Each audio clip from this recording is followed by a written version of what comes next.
Asthma के बारे में आप जो भी सुन रहे हैं वो सब ही सच नहीं हो सकता। आज हम बात करेंगे अस्थमा मिथ्स पर।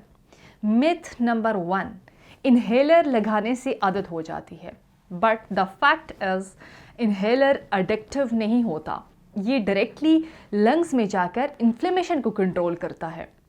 मिथ्स नंबर 2, अस्थमा सिर्फ बच्चों की बीमारी है। And the fact is asthma किसी भी एज में हो सकता है। अडल्ट ऑनसेट अस्थमा बिल्कुल कॉमन है। मिथ्स नंबर 3, अस्थमा में एक्सरसाइज मना होती है।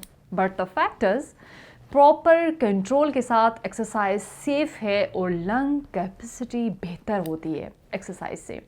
मिथ नंबर 4, अस्थमा अटैक सिर्फ सर्दी से होता है। And the fact is triggers में डस्ट आते हैं, स्मोक आता है, स्ट्रेस आता है और एनी काइंड ऑफ इन्फेक्शन और स्ट्रॉन्ग परफ्यूम, स्ट्रॉन्ग स्मेल भी शामिल है।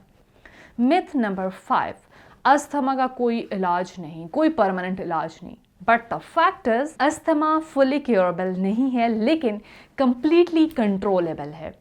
सो डर नहीं, इल्म रखें, अस्थमा कंट्रोल में रखा जा सकता है। Thank you.